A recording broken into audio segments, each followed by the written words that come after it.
Hello, and welcome to the Gritty Podcast. I'm your host for the evening, the Gritty Broman. On this episode, Brian sits down with Corey Jacobsen to discuss how does Corey Jacobsen make money? How does Corey go about being an entrepreneur in a niche market? If you have any entrepreneurial questions, this might be something you're interested in. Real quick, and we're getting to the podcast, part 4 of our New Zealand tar hunt is out. So go ahead and give that a watch and share if you guys wouldn't mind. We're doing a giveaway. Sign up for our newsletter by September 15th, and you will be entered for a chance to win a pair of Leupold 10x42 Santiam HD BX5 binoculars. And good news, if you've already signed up to the newsletter, you're already entered to win. Use code GRITTY at Mountain Ops for your chance to save some cash. And use code GRITTY at Sissy Sticks to get 15% off your pair of Sissy Sticks. If you haven't seen them, go watch part 4 of our New Zealand tar hunt, and you'll get to see them in action. And just a heads up for you guys, the final part for the New Zealand tar hunt will be out this Sunday. It's the last part. Be excited. Big stuff dies. You're going to enjoy this podcast with Corey, and on to the show. All right, folks, welcome to the Gritty Podcast.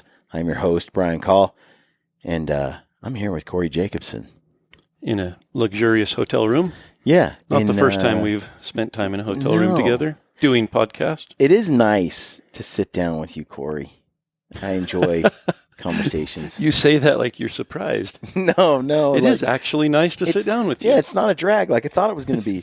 No, it's always a pleasure. It seems like usually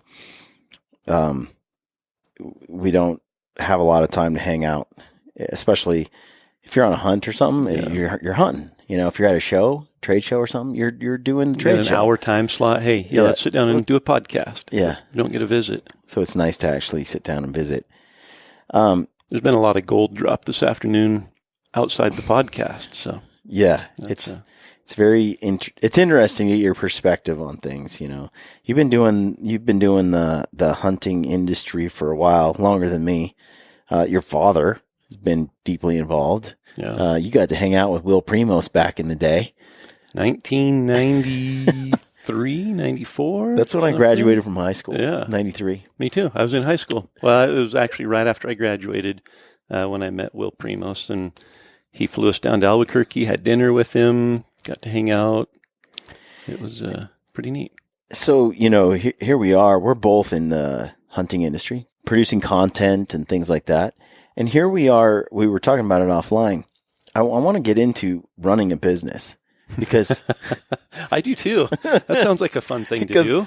We were having a brief conversation about this before we turned on the camera. We're both confused on how to do that. Yeah. So what are we going to discuss? We're not going to be able to solve anything. I'm going to ask you a lot of questions to see if they can help me. But, you know, this offline discussion, I've come to the conclusion, you know, there's a lot. I mean, I've had my share of businesses. I've done a lot of things throughout my life, from real estate, construction.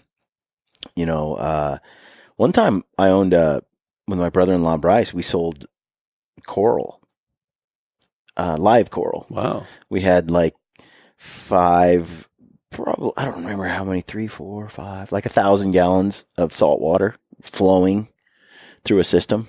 And we grew, we had fish and the whole thing, a whole marine system. And we had been doing it for years. I mean, it's kind of a secret little passion of mine is saltwater hobby. I'm kind of a biology nerd, and I like the chemistry involved, and it's a little of everything, even plumbing and building, lights, like the whole thing. But yeah, we made good money on it for a couple of years, and then we got a parasite that was introduced and wiped out everything.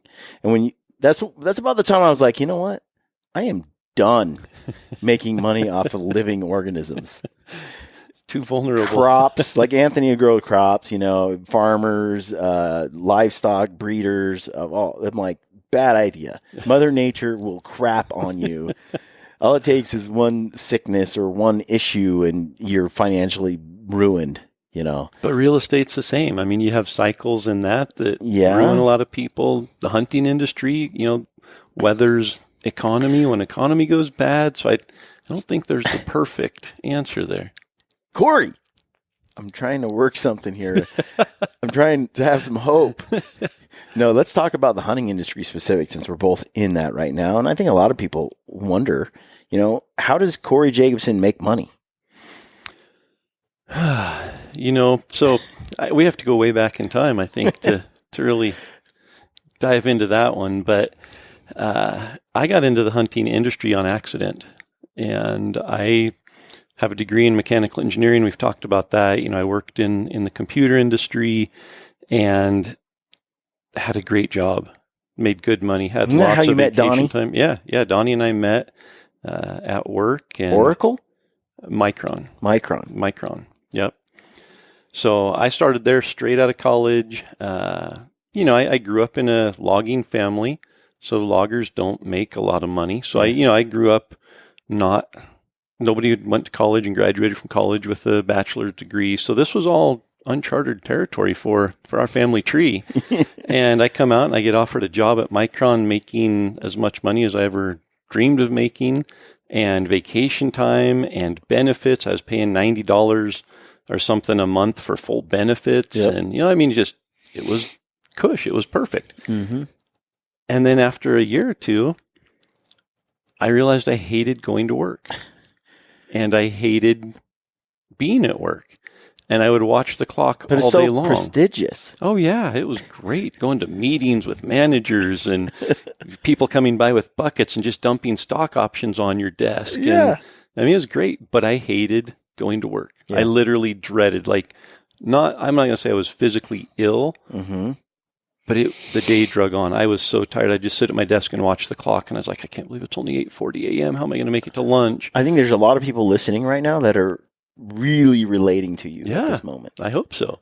Okay. Because I'm gonna give them a whole bunch of motivation to leave their job and do something on their own, and then I'm gonna come full circle and say, go back to your job. It's kind of it's a human nature. Yeah. So while I'm there, I've got a really good friend named Ralph in Reno. Mm-hmm. And Ralph has been coming to Idaho hunting, I think, since 1982, 1983. I met him when my dad was guiding, and just he's been a very successful business person. And so I've always looked up to him. When I was in college, I'd call him and say, I'm going to drop out of college. I hate college. I hate my classes. All I want to do is hunt. I want to own a hunting store. I want to sell hunting stuff. And he would list all of the pros, and then he'd list all of the cons. Like, I think you need to hang on a little while longer. That's something you can do down the road, yes, but get an education now. So I've always just bounced ideas off of him and really respected what he said. And when I was at Micron, I hated it, and I'd call him and tell him, I can't stand my job. I can't stand, here's why. I work my tail off. I make all this money for the company, and I get a 2% raise. I get some stock options. It's just, I'm not enjoying it. And he said, you ever want to do anything? Let me know. And that, just that. It wasn't, hey, I've got an idea, Corey. Let's start this business, and I'm gonna fund it, and you're gonna run it. It was like, if you ever come up with an idea and you put the work behind it and you put the legs behind it and you make a proposal and send it to me, I'd be interested in looking at it. And this was during the time when the real estate was just going crazy in Boise. And so I looked and I thought, there's all these people building houses. My wife and I sold my first house that I owned before we got married, and we built a home. Mm-hmm. And the builder that built our home was horrible. Just no communication, didn't follow through, tell you one thing and do another. It took twice as long as it was supposed to. And anyway, I'm looking at all this going, okay, I'm an engineer. I follow a project management timeline when I'm doing something. I can build a house. I just need to know what the steps are, and then I can call the people to come in and do it. It's just project management.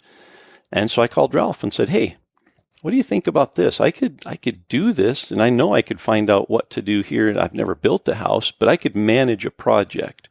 And he's like, Corey, that's all general contractors do. They don't swing a nail. They just call people to come in when it's their time to come in. You just have to be able to know the process, be able to know quality, make sure things are getting done right, talk with the inspectors. And so before we did that, there was a family that lived down the road from us that their daughter, I believe, was going through some health issues. They were having to move out of state, and they had a house. And their house was old. It was in bad shape, but it was on a couple acres. And I was actually helping them clean it up and move.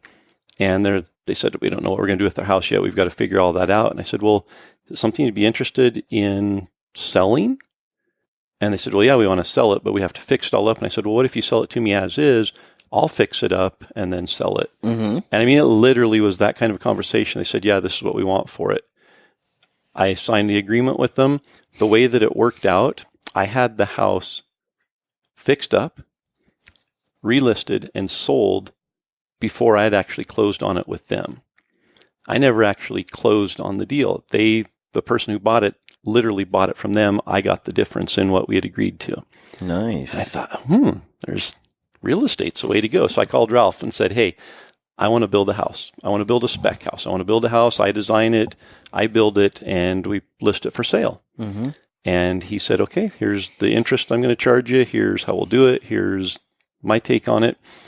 And I went through the process and learned how to build a house. And before the house was finished, had it sold. While that house was being built, somebody else came and said, we want you to build a custom house for us. And I'm still working at Micron. So I'm literally leaving Micron at lunchtime, going out, checking on the house, meeting with the subs, going back to Micron. In the morning, I call and line everything up. In the evening, I call and make sure things got done. I go by and spend my time there. So all that said, I had like 4 or 5 houses going at one time while I was still at Micron, and it was too much. And I thought, I've got to either hire somebody to run the construction side of it and pay them. I actually met with a guy and interviewed him and said, hey, you've done construction before. You're interested in taking over what I'm doing? We'll split it 50-50. You run it during the day. I've got, I'll do the money side of it and all that. And this is a long story. I know I'm probably boring a lot of people, but it really helps understand where I am now. So while I was deciding all that, Micron came out and said, we are offering voluntary severance. We need to get rid of some fat. And if anybody wants to leave, we'll pay you to leave. And I thought, that's my opportunity. So I took voluntary severance, got I think it was a 3-month salary package from Micron. And that was kind of my buffer that I needed to have confidence to be able to say, we're going to be okay for 3 months. In 3 months, the first house is going to be done. It'll be sold. We'll have income coming in from that. So I took the leap, and, there's a lot that went into, I think we've talked in the past, but just, my wife's support for that. We had, at the time, our youngest was 4 months old, 5 months old. As we're discussing this, we had a 1-year-old and a 3-year-old, and, we're going to step away from benefits. We're going to step away from a salary. We're going to step away from vacation time. And I'm sure my wife under the water was like a duck who her legs were going like crazy. And on the surface, she was calm and said, let's do it. If that's what you want to do, let's do it. And so we did. It was actually really good. I loved it. I'd go in the middle of the day to the YMCA and swim and train for triathlons and just had freedom that I didn't have before. And I could leave and go to my kids' sports games, as they got a little bit older. So I did construction for a handful of years there, and the economy crashed. The real estate economy just, the 2007 or whatever, the crash. And fortunately, I had sold all of the inventory I had. I had 1 lot left that I sold, I think, the night the bubble burst. And I got a phone call the next day from a guy that said, hey, I need somebody to manage some commercial projects for me, building assisted livings, and love to have you do it. And the beauty of that was it was a year-long project. So now I only had to budget enough money out of those projects for a year and be able to say, hey, if I make this much off of this project, this is all I have to do. Yeah. And I did. And it allowed me a little bit more freedom to be able to do some things in the hunting industry as far as doing seminars on elk calling and just, growing in that a little bit. And I still had no desire to get into the hunting industry. But while all that's going on, I was invited to do an elk hunting class. And part of the stipulation was it needed to be multi-night. It needed to bring people into the store. And I could charge whatever I wanted, but I couldn't charge money in the store. And me not understanding websites or anything, I'm like, well, so do I just set up a table outside the store and have somebody sit there and take money as people come in and they get a ticket? And they said, yeah, you could do that if you want. Or, just set up a 1-page website and just have people pay through PayPal. So I looked into that. I set up a 1-page website with a PayPal Pay Here button and named it Elk 101 because this was an elk hunting class. That was all it was for, was just to take money for this elk hunting class. And it snowballed. And while it was snowballing, and when I say snowball, I can remember when we got 1,000 page views, when we hit 1,000 page views on Elk Right. 101. It's like 1,000 downloads. Yeah. And I'm like, wow, there are people coming to this website. They're finding it. They're interested in elk hunting. And so I started, doing articles, just little articles, blog type stuff. And that snowballed into comments and people asking, well, yeah, I see you're doing this, but what boots are you wearing or what gear are you using? And I thought, I'm sending all these people to other websites, selling them gear. I could just drop ship the gear. I could sell it on here and make 20% and put the order in through Sitka Gear and sell it. So the first year I had, I think it was Sitka Gear, my parents' game calls, Rocky Mountain hunting calls.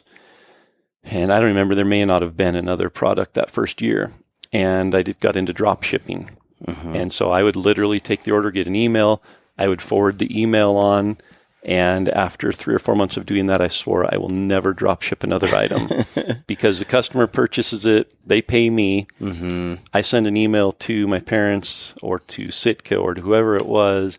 And they reply and say, well, we got 4 of them in, but 1 of them's out. It'll be in next month. So I send an email back to the customer, say, these 4 are here. They're shipping tomorrow, but the other one won't be in for a month. And they say, well, cancel my order then. I need to get all 5 of them.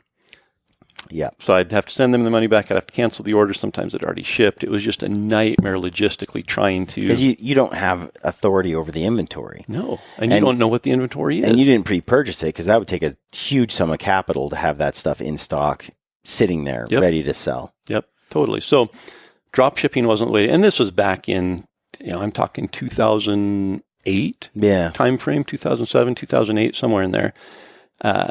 Drop shipping wasn't the same as it is today. You can drop ship today. You can manage inventory on your website through another website. Different animal. Everything's different. Yeah. Just filming a hunt is so much more doable. Marketing. Yeah. Back then, marketing, it was like, how do I market? So anyway, I decided drop shipping wasn't the way to go, but I was going to run inventory. I was going to purchase product. Mm-hmm. Only product that I used, though. The only product I would sell is product I use because I could be a salesman for that. I could talk about it intelligently. I wasn't being paid to talk about it. This is the gear I chose to use. So I brought in 6 or 7 brands and very limited quantity. I'm talking, we're small scale here. Small enough that I have a computer, an L-shaped computer desk set up in my bedroom, and all of the inventory is on one shelf in my closet. And we did good. There was a profit. Still working full-time in construction. So we ramped up a little bit the next year and still doing construction. Moved into an office. Had an office because our bedroom closet got too small for it. And really was focusing on gear sales. And ended up moving into a bigger office with warehouse area. And while we were doing that, decided to start Extreme Elk Magazine because the content side was just rolling. I mean, we were calling them live webisodes. We did a day-by-day live webisode on YouTube in 2009, which, we've come full circle here. It is 2019, 10 years later, and we're doing day-by-day episodes on How about your DVD? YouTube.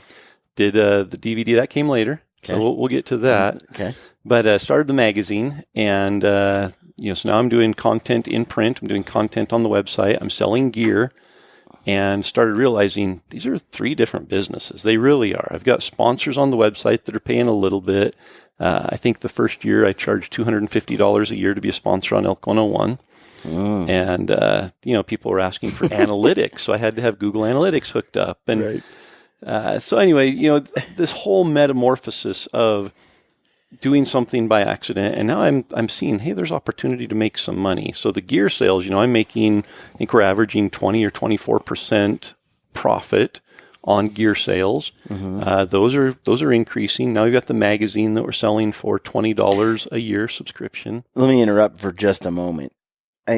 This sounds like a mountain of work. Oh, yeah. Like hours-wise. What are you doing hours-wise to make this thing go? Well, this is all after hours because I'm still working full-time in construction. So this is reminiscent of myself when I was working full-time and then doing Gritty full-time. I basically every waking moment was spent doing it till 1, 2, 3 o'clock in the morning, and I get up and I go back to work at 6 a.m. And I mean, literally, I wasn't sleeping, and I was grinding for a couple of years, trying to keep momentum, and, a lot of people will ask me, how do I do this? Or I want to start something. And it's work. It's so much work. And, fortunately for me, my wife is, she's the reason I was able to do it. She took on all of the responsibilities at home. I mean, really, literally. In some ways, you got to really, really want it. Yeah. Or you got to be wired that you're kind of a workaholic. And at this Which point, one are you? and I'm or what? Maybe we'll answer that, because I don't know if I don't think I'm a workaholic. I don't think I'm wired like I really want it either. I think what I saw was freedom. I saw an opportunity to do something I love to do.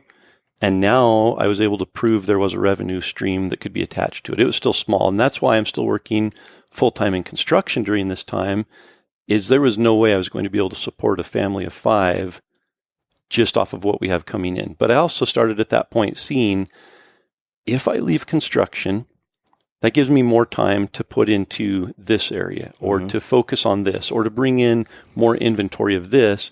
And we're going to have to take a chance at some point. We're going to have to step away from the construction money and hope through hard work that we're going to recover that. Every time it comes down to that moment of truth where you got to, if you're in a you got to take do a risk. something full time, you got to take a risk. Yep. And I think you're glossing over though the work. Like I want to say, you're like, well, we were just making a magazine. we were just like making a magazine. We were just selling stuff on a website. I mean, so my wife the during whole the summer, making a magazine is a huge endeavor. It is.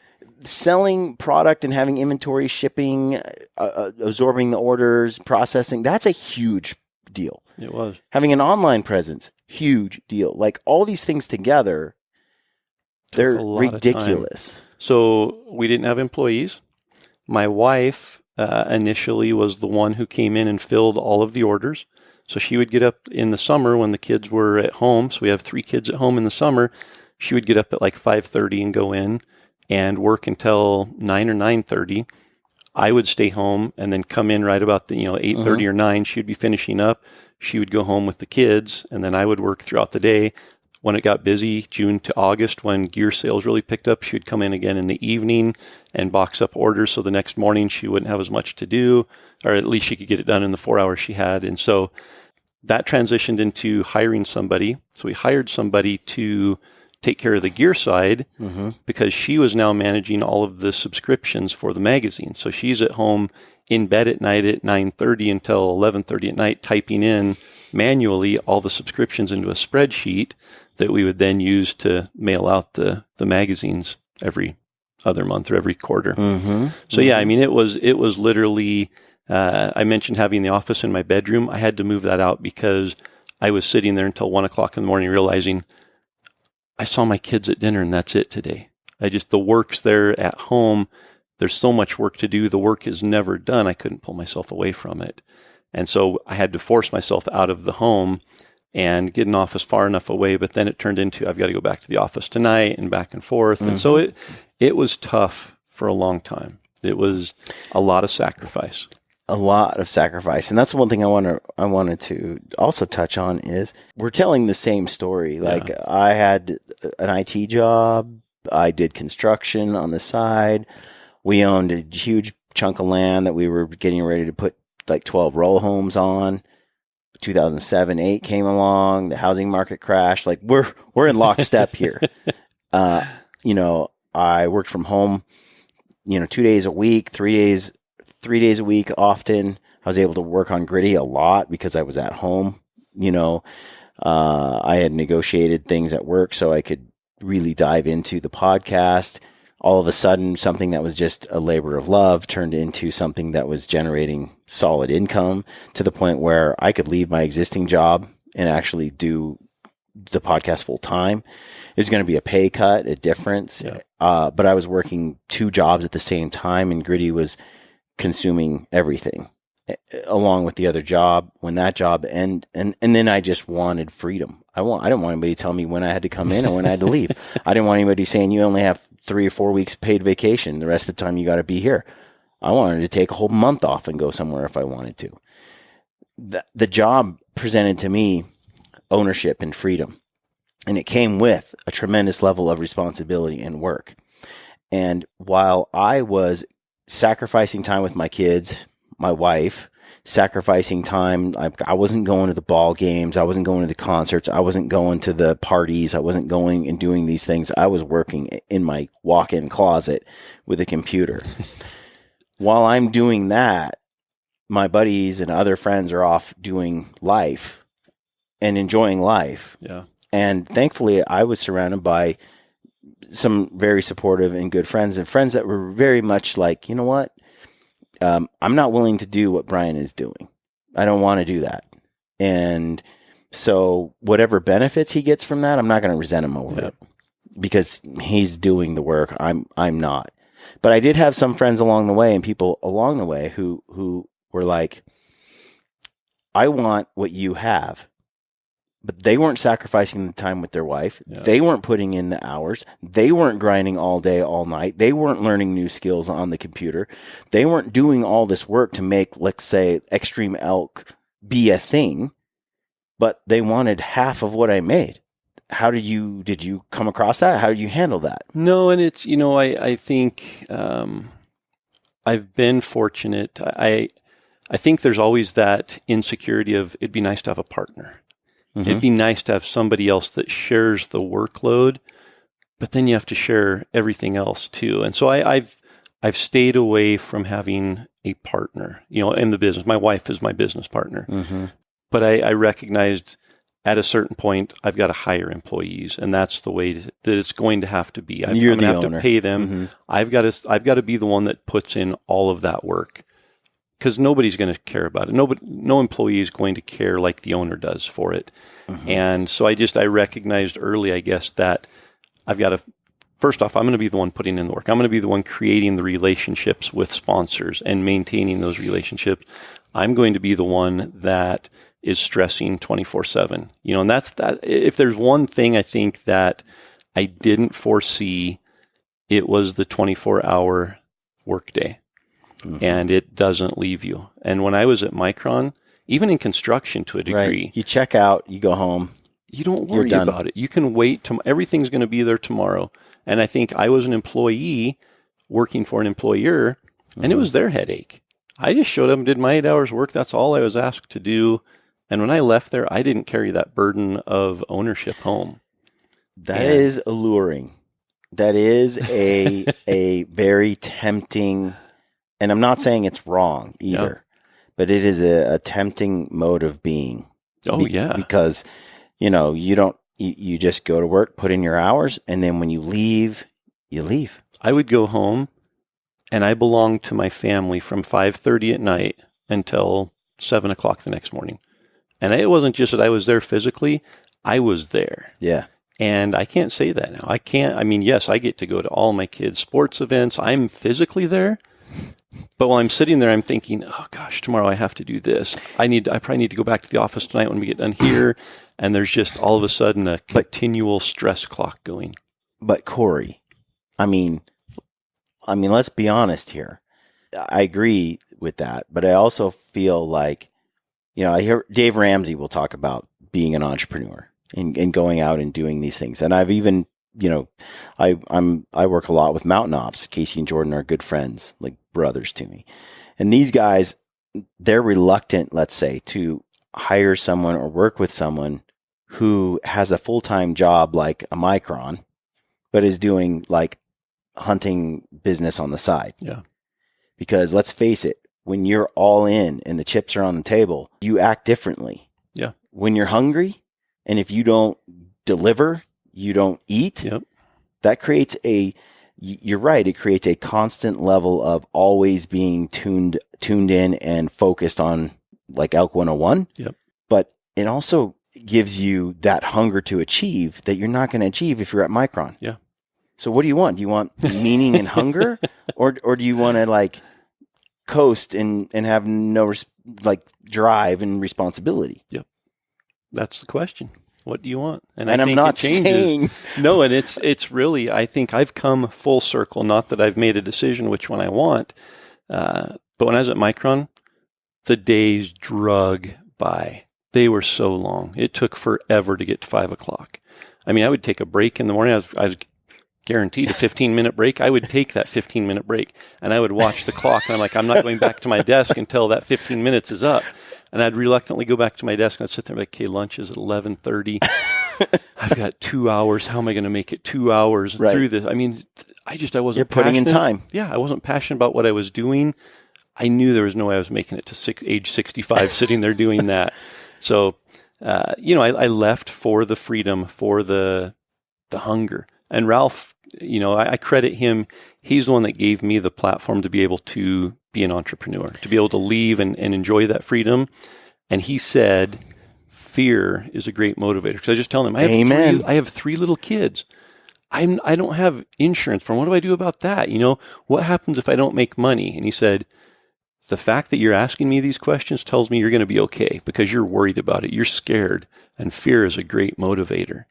Let that motivate you. So does Dave Ramsey. He says the same thing, and it comes at a cost. Yeah. The freedom that you have being an entrepreneur, doing your own business comes with that cost of that fear that comes with it. Yep.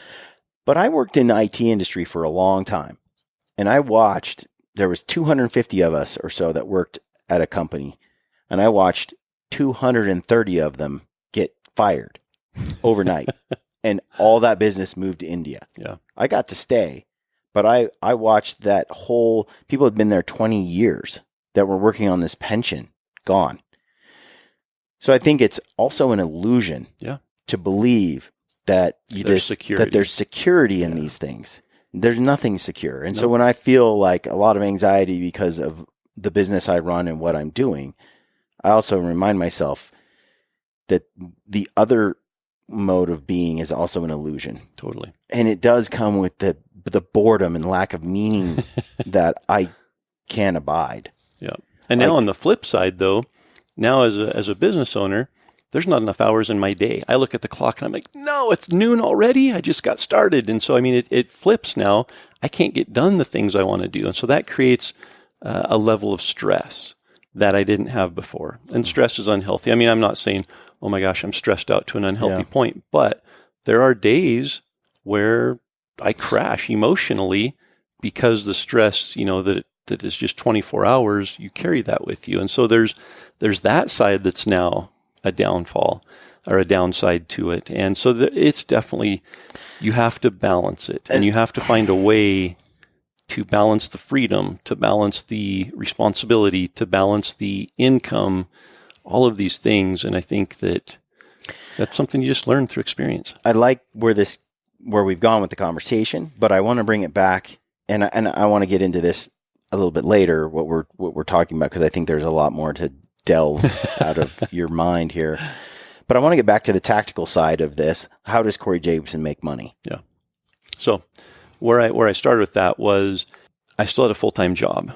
I have 3 different streams of revenue now. So through a subscription model on a magazine, through gear sales on a website, and through sponsorships on a website. And with each of those come responsibility. On the gear sales, we have customers we have to keep happy. We have to provide customer service and good customer service. There's a lot of places where they can buy gear. Why would they buy it from us? So there's that. On the sponsor side, that's one of the hardest ones, because I think some people think, I want to get in the hunting industry, I want to start producing content, and I want you to pay me this. Well, there's 2 wants there on your side, and one want from you on a sponsor. No sponsor is going to give you money on something you want to do. You've got to go and prove it. You've got to go out and prove that you have some value there. And what is that value? Well, for a sponsor, they want exposure that turns to sales. Yeah. And so you've got to be able to provide a platform that gives a sponsor a model that'll help them sell product. Then, so that's your responsibility on that side, to expect money from a sponsor. And then with the subscription model on a magazine, it's content. You've got to put enough content in this magazine to get somebody to buy it. And for us, the model of print was kind of messed up, because magazines they were over 50% advertisements. And that's where they made their money. And for us, I didn't want it to be that. I didn't want it to be filled with advertisements. Yep. So we limited the advertising space and made advertising really inexpensive. And all it did was paid our expenses. From there, it was on us to sell good content and sell the subscriptions, and that was our profit. So I have 3 streams of profit coming in, 3 streams of revenue now, in addition to my full-time job. And it was still, there was that balancing point of, I've got to step off, push the full-time job away, and ramp up these other revenue streams in order to support the family. And so those were the revenue streams at the time.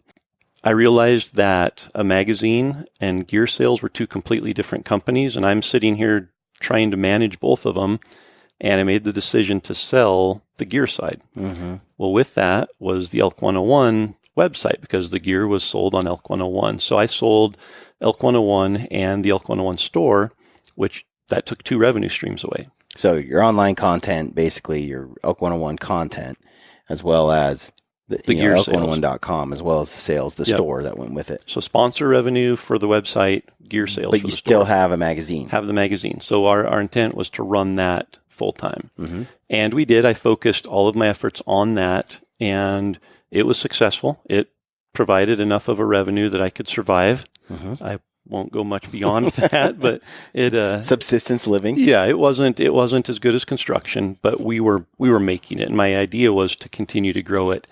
Unfortunately, as I got into it and ran it for 4 years, I realized there's a cap. First off, we're in a niche market. It's hunting, it's archery hunting, or it's elk hunting, and it really lent itself primarily to archery hunting, because it's hard to tell an exciting rifle hunting story. I mean, it really, yes, you can show big bulls, but that wasn't our focus. And so as I got into it, I started, saying, okay, content's good. People love the content.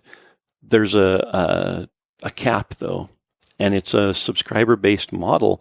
So we're, at 60% retention on subscribers, which is really high for a magazine. Mm-hmm. But at the same time, we're losing 40% of our customer base. So I've got to go out and market to regain 40% a year just to maintain where we're at. If we want to grow, we've got to go more than 40% growth, which in a niche market that's a pretty tall order. And we did it for 4 years. We grew for 4 years. But during that time, I realized, okay, I've got to find something that's not print, because print is, all of our marketing's online, but the product is physical. And there's a disconnect there when you try to market something digitally, but then deliver something physically. There's a disconnect. And so I recognized, okay, content needs to be digital, but how do you monetize digital content? And I didn't want to go down the sponsorship side. So it was, we could produce content on a website or create a digital magazine and get sponsors to pay for it. I saw the TV model and thought it was too much like that. So I didn't want to go down that. So anyway, bringing it all full circle, I ended up buying Elk 101 back, including the store, but I didn't want anything to do with the store. So Camo Fire, Kendall and the crew at Camo Fire and Black Ovis 100% manage the store for me. So we own it. It's on elk101.com, but they maintain everything. They maintain, is their specialty. Yeah, that's what they do. The gear sales is, they have the warehouse. They have all the inventory. They have the systems to manage that. Absolutely. So it made sense from that. So I do have a revenue stream that comes from the gear sales. It's a minor revenue stream. I have the sponsorship back, because sponsors through Elk 101. And then what I created from selling the magazine and bringing back digital content on Elk 101 was the online course. And it's, I think I got into online courses kind of, especially on the hunting industry, in the front end of it. And online courses are great. They're a great source of revenue, but there's also, you build it once and it sits there. And all you have to do then is market it and get it out there. And obviously there are updates to it and things, but the bulk of the work goes in up front, and then it becomes, you've got to find a way to market that product. The product sits there, you market it. And so to answer your question, I would say 70% of revenue comes from the online course. Probably 20% comes, 15% comes from sponsors, like directly, we want to be a sponsor of Elk 101. We'll pay you this much because this is how much traffic you have. You can expose our product. And then probably 10% comes from a commission base, whether it's some kind of a royalty, whether it's a signature series line with my name on it, or just a code that we provide that somebody goes and purchases something and we get some kickback from it. And then the last percentage is from the online gear sales. So again, multiple revenue streams. And I think that's the point that I wanted to stress was, especially in the hunting industry, it's hard to have one source of revenue that's just a strict, you're focused all of this on this, you deliver one product, you have one stream coming in. It's really difficult in the hunting industry to do that. That's all I do is one stream, really. No, it's not. Yeah, I mean, you do have one stream, but you have multiple platforms. So YouTube, for instance, YouTube pays you. Everybody got all excited about that 3 or 4 years ago. I'm going to make money on YouTube. YouTube pays you pennies. You do not make a living off of YouTube, but with exposure to other sponsors, you can have sponsors on YouTube that can be separated from sponsors of a podcast or sponsors of a website. And so there are multiple streams coming different products. And so I'd say, opening the kimono a little bit, that I like simple. Yeah. Because I like being free to do what I want to do. Back to, and the easy path, one of the easier, it's not actually easier, but running a store, having a product, you look at some things that if you have an Elk 101 product that you've developed, so let's say a bino harness or, an elk call, and it's something you actually design, build, and bring to market, own inventory in, and then sell. Yep. That's a whole big job. It's a full business model for that one. Yeah. And so, like, for example, Mountain Ops, they come out with a new product, whether it's a consumable or whether it's a shirt or a hat or, apparel or something else. You're talking about a design team, a team that sources the product, that builds it, that, all that stuff, and then you sell it. And then you have a marketing team, and then you have a customer service team. So there's that, or there's, in my case, it's like I have 3-4 major partners that sponsor Gritty. Yep. And I use their stuff. There's so many sponsors that are so much money that I could bring in, but they want me to do things that I'm not willing to do. Yeah. Yeah. And every time you open that, they own a little bit of you. Yep. And I'm again, I don't like feeling owned or not independent. Yep. So thankfully, I've got a few partners that are awesome, and they pretty much fund all of what I do. And that allows me to just focus on them, keep your responsibilities at a minimum, increase your freedom. But that revenue stream is dependent on how they perceive your value and how much you are influential in moving that product, translating your influence into a sale. Yeah. And it's hard to track it. It's hard to, so I mean, from the sponsor side, and I guess looking at your model, it's so hard because you and I think are wired similarly. We feel a responsibility to provide to a sponsor. Yeah. But it's hard to track that. And so we're always asking ourselves, am I doing enough? I need to be doing more. Almost a feeling of guilt there that they're paying me. They expect me to do this.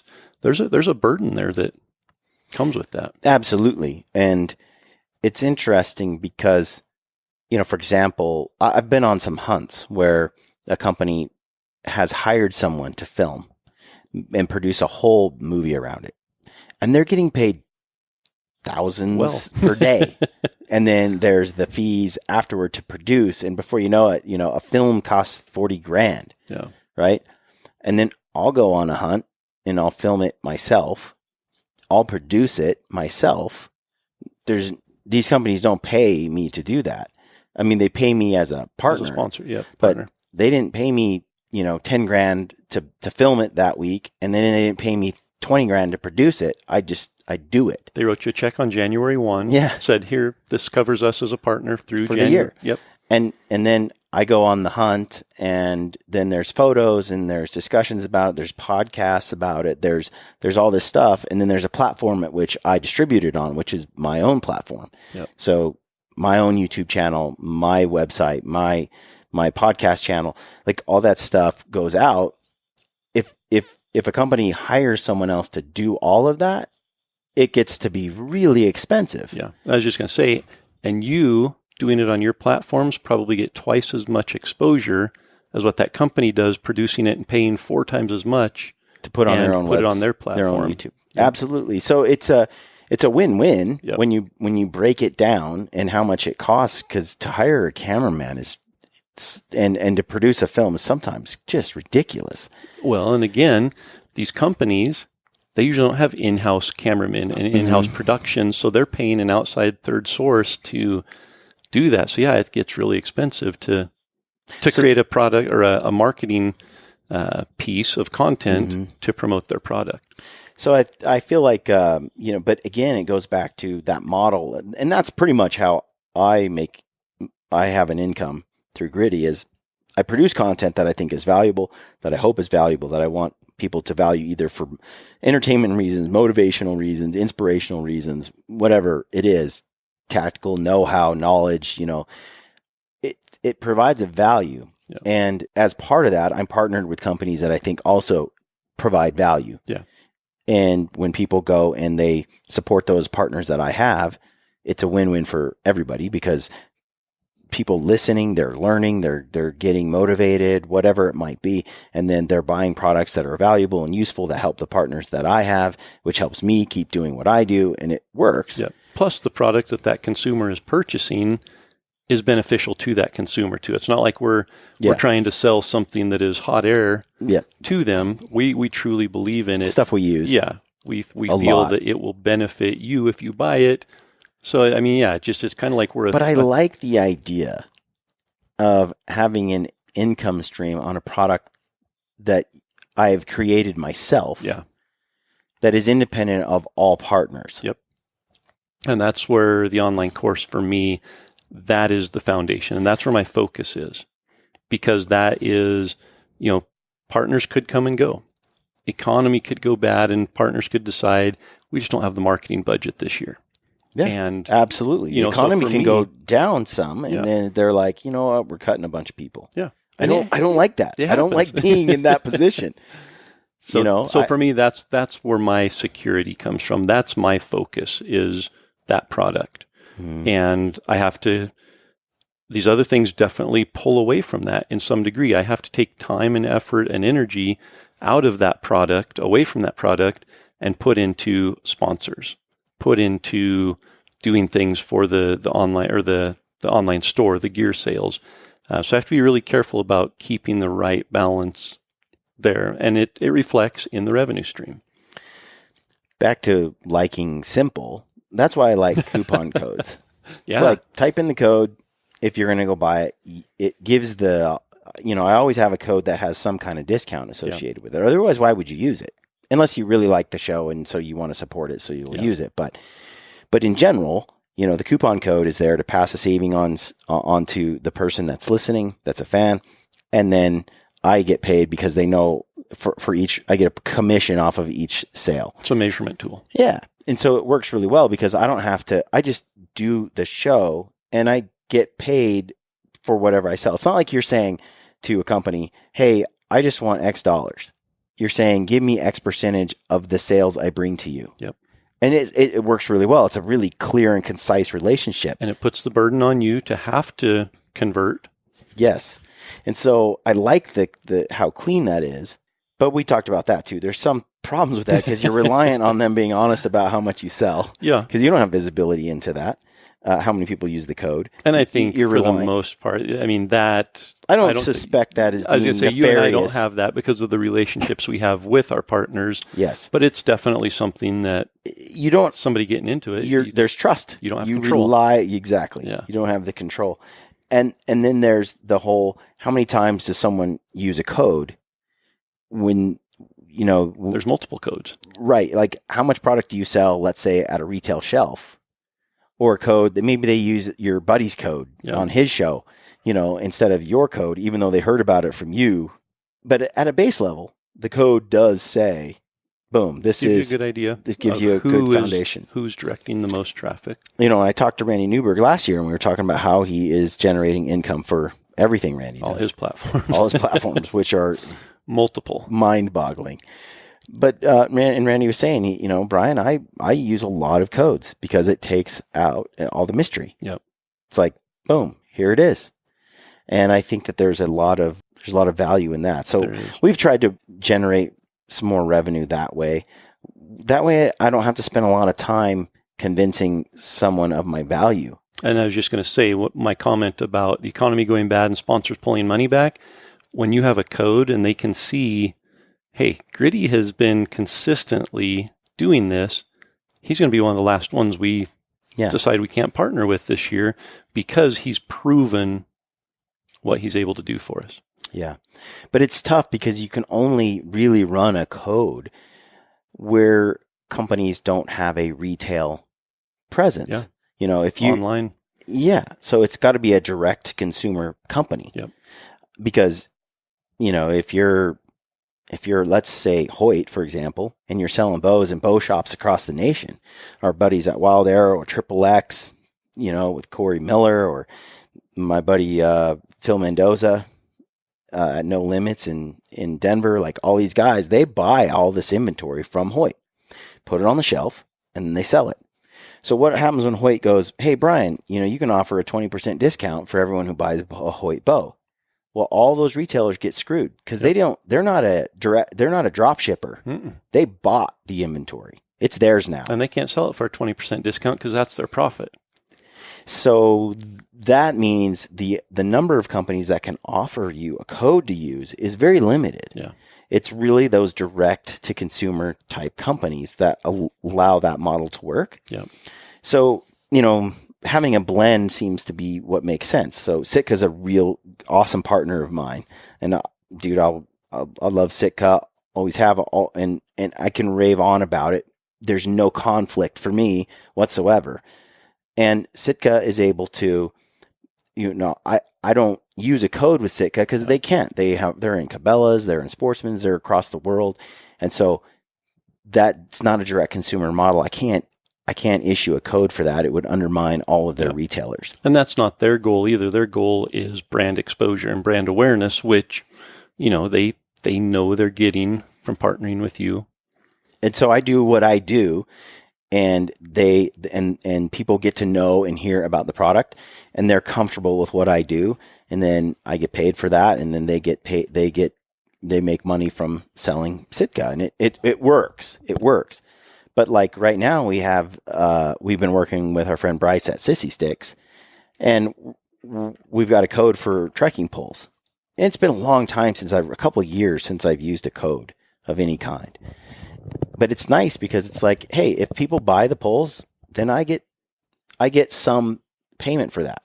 But we went through a vigorous process of testing the poles and beating them and trying to break them and doing all these things with the poles. And they're not perfect, but they're a product that I can stand behind and recommend.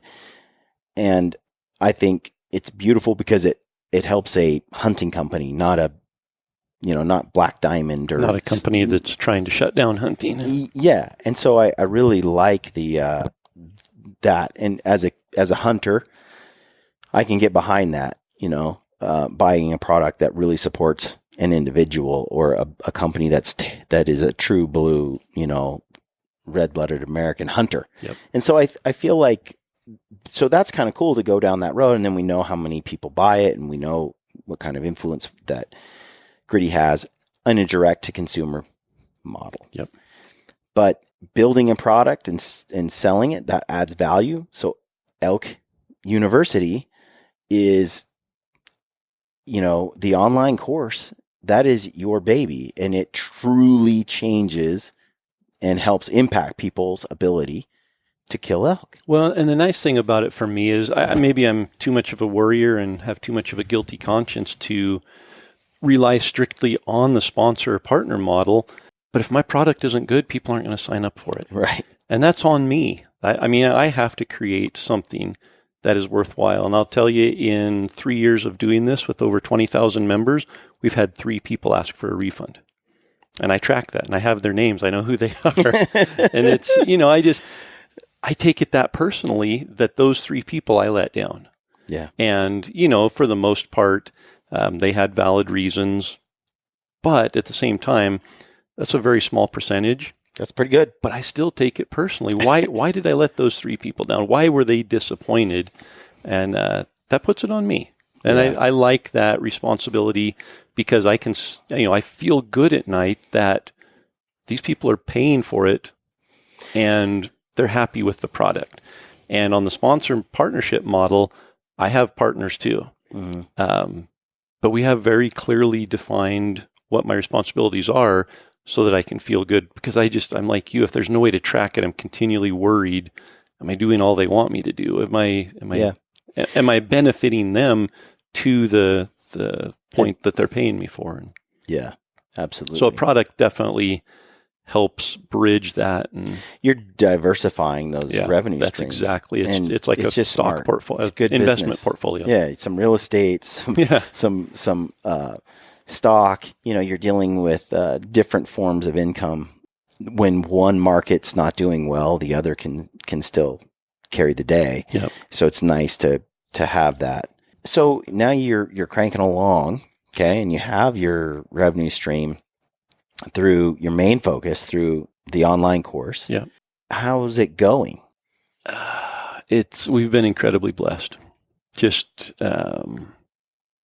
getting in at the right time, being a part of that wave. That, in no way were we a part of starting it. It started with Larry D. Jones and Wayne Carlton and Will Primos and those guys who just had the passion, who shared education, and then it kind of transitioned. It went from the educating side of Larry D. Jones and Dwight Shue to the entertainment side of, the truth about big bulls with Primos. And not to say that Primos wasn't involved in education either, but, it became more about the entertainment side and getting people excited about elk hunting through the entertainment. And so we just, I think, happened to hit it just at the right time. To capitalize on all that. To capitalize on it, and being blessed with the ability to call elk, and to being blessed to grow up in an area where there were elk and have that as my, I grew up as a young child in elk country. Yeah. And loved elk and was passionate about it. And so it's been a lifelong journey where a whole bunch of roads have come together at one point and said, you're in the hunting industry. Here are these multiple revenue streams. Here is a sea full of fish who want to learn about elk hunting. Go and teach them. And so it's been, there's no doubt that I did not structure a path to get to where I am, but a lot of roads have led to one point, and I happened to be standing there at the right time. And I feel like that's the same. I started a podcast at a very critical time. Yeah. There was like 3 of us that started about that time, and very different styles among us. And we did a good job, I think. And so I got a nice foothold in the market, by providing value. Yep. But a lot has changed, and that's what I wanted to get to next. Okay? No, I don't like change. It's a very, very competitive place. And whenever you're dealing with a product with low barriers of entry, it's going to be saturated. Yep. So for example, anyone can go out and start a podcast any day of the week. A YouTube channel. Yeah. You can start it overnight. Anybody no can cost. do it. You can do it with your iPhone.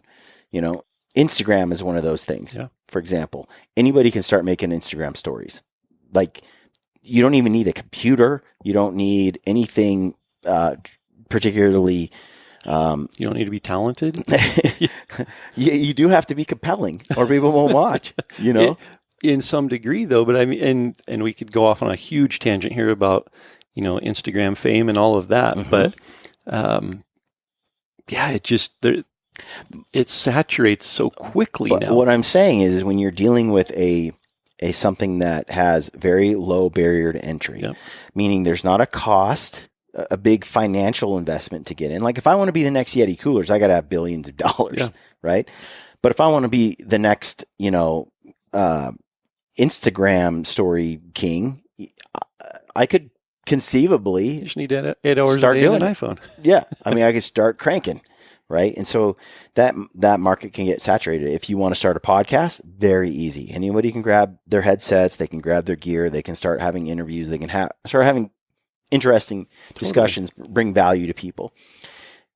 But if you want to make a film, like a high-end production film, that's a different animal. Producing that could take a lot of money, a lot of gear, a lot of experience, a lot of knowledge, a lot of know-how.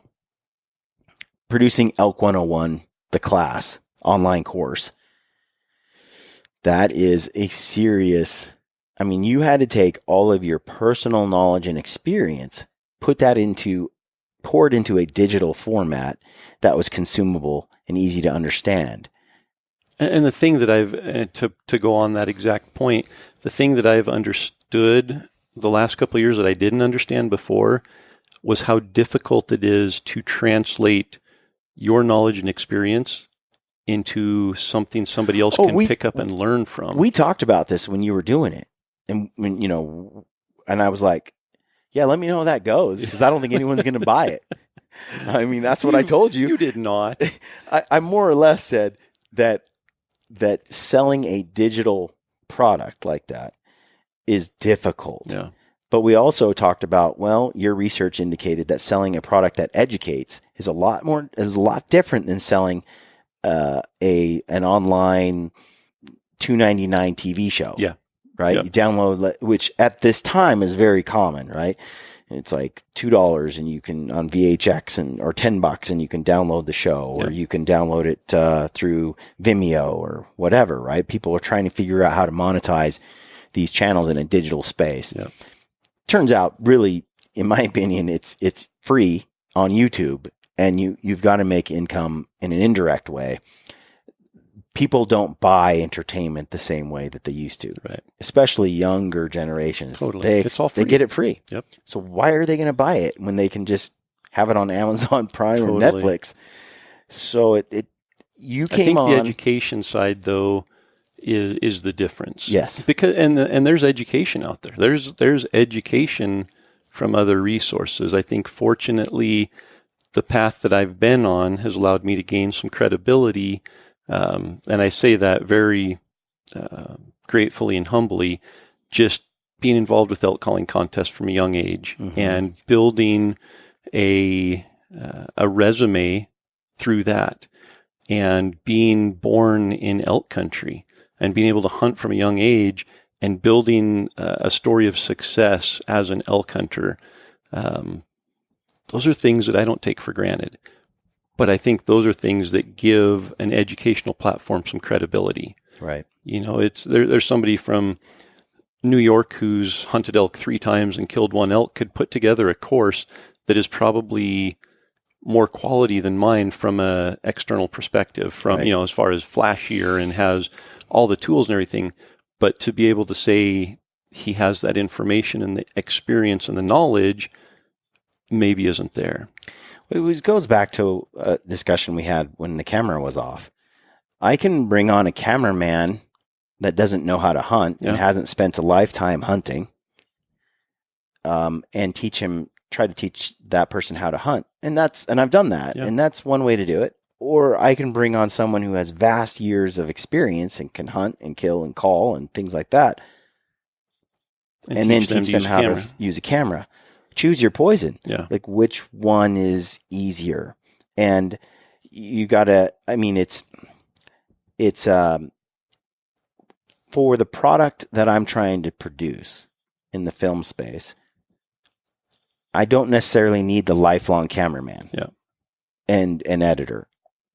I really need the lifelong hunter who can do the filming. Yeah. Especially when we're talking public land, over-the-counter type hunts, the cameraman becomes an integral part of the team, and he can blow a hunt very quickly. And that has become ever like through the experimentation of filming hunts. I've learned that it is harder to teach a person, at least for the product I'm trying to produce. It's not a Hollywood film. Yep. It's harder to teach a guy that hasn't hunted his whole life how to hunt and be ultra skilled in that space than it is to teach a guy that is able to do all that, how to run a camera and how to film. Totally. And again, I'm not trying to produce, Avengers. I'm trying to produce a gritty level hunting show Yeah. and that hunting film. And that means I just need a guy with X amount of ability, but his hunting skills, they need to be top notch. Yep. They need to be really dialed. And we've been fortunate, there's been a couple films I've been involved with where we have taken a film guy that had no hunting experience. Kana Outdoors. Yeah, so Ben Potter, that was his first elk hunt. And we showed up, and we had met for a 2-day weekend in Bozeman during the summer, never spent time together. We showed up at 9,000 feet, him coming from sea level and never having hunted elk before. And that's a concern. This is our time. And we're going to throw somebody in there that doesn't have that experience. Several years ago, I hunted in Utah, and Jeff Simpson sent a guy out to film that hunt. And this guy had no hunting experience at all. Mm-hmm. And he's a National Geographic video camera guy now. Yeah, right. Phenomenal. But we were very fortunate in both of those cases that those individuals basically said, I don't want to mess anything up. You tell me exactly what to do and I'll do it exactly like you tell me to. And they did. And then we got both sides of the coin. We got somebody that was good, inexperienced, but not willing to take a chance to mess things up, but produced phenomenal quality. But there's always that trade-off of choose your poison. Yeah. Yeah. And I think I'm with you. I'd rather have somebody that has hunting experience and teach them to use a camera, because that's what we're there to do, is to hunt.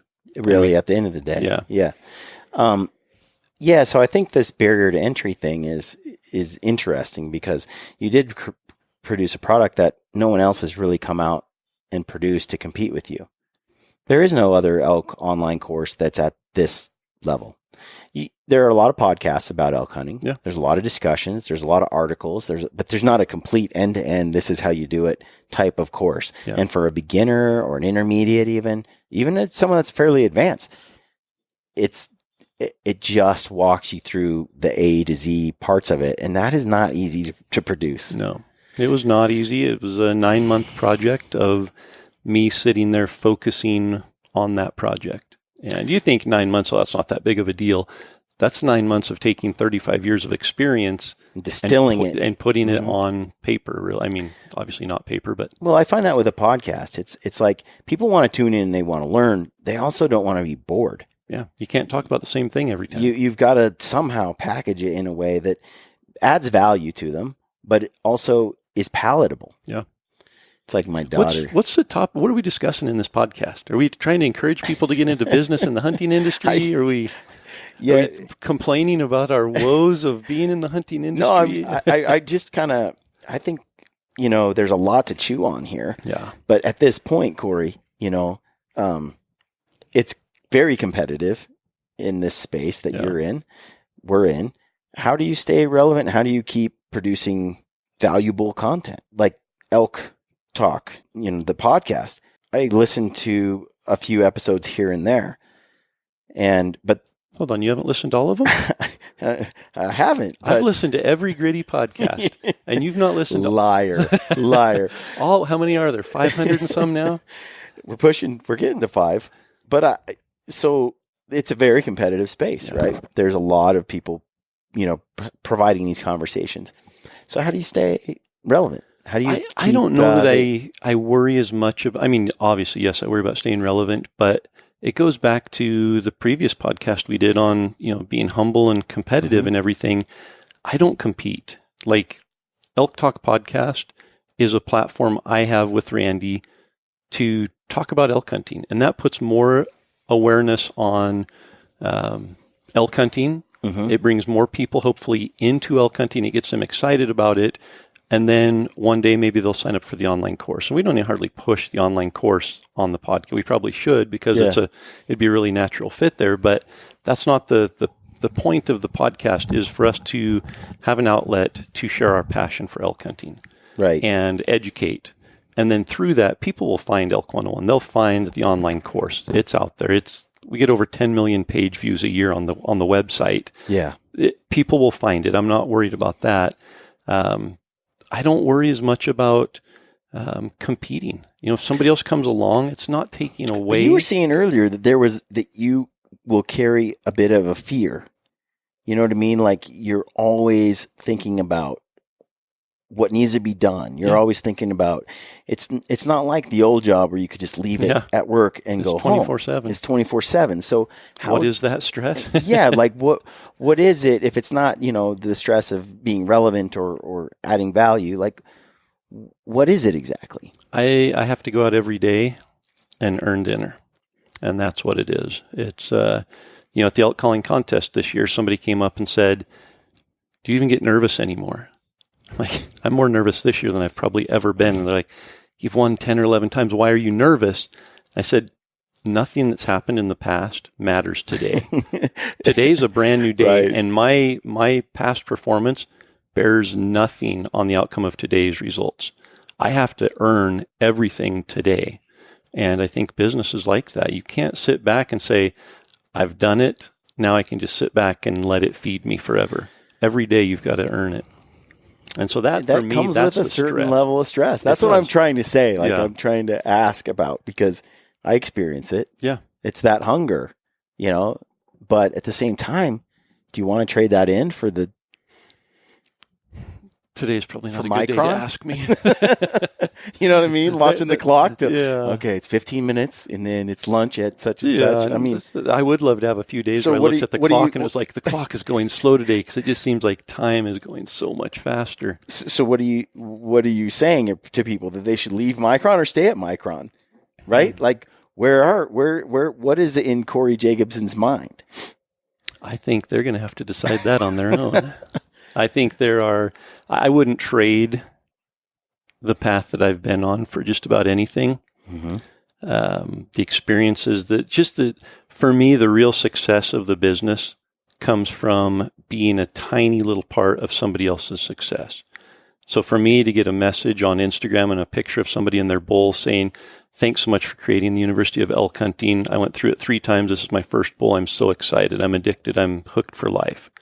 I wasn't the Right. reason they were successful. They put in the work. That's why they were successful. Yeah. But I provided a product that gave them some kind of a little bit of a benefit.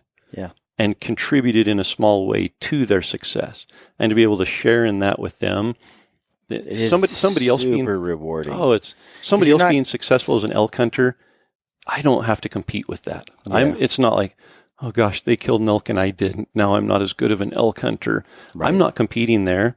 I'm sharing in that success, and it just builds my success even more. It's a whole lot different when I was, billed out at $200 an hour to do an accounting audit. Yeah. And then I made X dollars for my company that year, and you generated this income, and they're like, "Here's your 15% raise or 5%, whatever," and you walk away, and you're like, "Did I make a difference in the world? Yeah.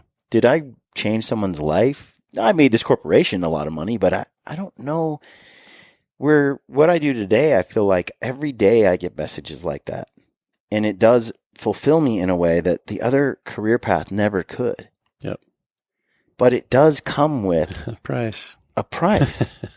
And I have to always remind myself of that, because there is at the bottom of that being hungry and of that fear, the bottom of it is a fear of failure. Yeah. That's what it is. What if I can't do this? What if I don't succeed? What if I fail? Yep.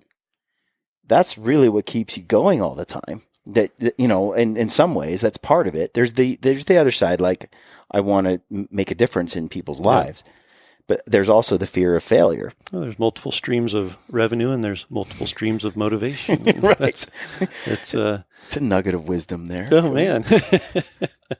But I think that fear is real. Yeah. And it is. I think a lot of people are so afraid of failure that they never experience a high degree of success. Yep. Or fulfillment. Yep. And I think there are different personalities. So for somebody that's content working at a company where they just go in and put in their 8 or 9 hours a day, Right. they get their paycheck. That's awesome. That in no way is one the right answer or the wrong Yes. answer. I think for me, I couldn't handle being there at that desk anymore. My personality, I couldn't do it. I had to do something different. And there's characteristics that make up someone who's entrepreneurial and someone who is the CEO at such and such company for their whole life. They're somebody that is the worker bee who's making everything at that company happen, that gets hourly wages. That it's hard to say which one, because they're all needed. Yeah, it reminds me of this talk I heard at church once, where they were like, we have a guy that has a cabin up on the hill, and he goes skiing all the time, and he has snowmobiles, and and they're like, so is that guy not engaged enough because he's not secretary over the attendance at church on Sunday, right? Or he doesn't do the accounting. No, we need that guy to be a leader of the young men. Like, each person has their skill. Yep. You got to have putting some person over here that doesn't fit, or someone over there that doesn't fit. It's not. You got to know you. Yeah, I get to touch a small portion of 20,000 passionate elk hunters who sign up for the online course. I get to be a little part of that. But that doesn't mean that somebody who is sitting at a computer desk doing a job that 9 to 5, they're playing a role, a valuable role. And I guarantee they are, because they're getting paid for it. Somebody sees value in what they're doing. But I would say that fear is universal. Oh, absolutely. Like, fear of failure is universal. Absolutely. I think the only thing I would say to this is that if you're not happy where you're at because you feel like it's not meaningful to you, then don't let fear keep you from making the change. That's yeah. And really, that's, if you're not happy, find what makes you happy. There is no reason in life to sit there and be unhappy. It's a choice. It's make the choice to do something you want to do. And if you're going to work hard, you're going to be successful. I would agree. I think on the happiness thing, sometimes I think it's a kind of a foolish endeavor to try to be happy. I don't even know what that means. I prefer that you engage in things that you find meaningful. Yeah. And I think happiness is sort of a byproduct of that. And so if you look at, doing things that are meaningful, I think that the happiness, you'll have moments of that come through in a way that you can't otherwise. Yeah, to a degree. I like to look for morel mushrooms. It makes me happy.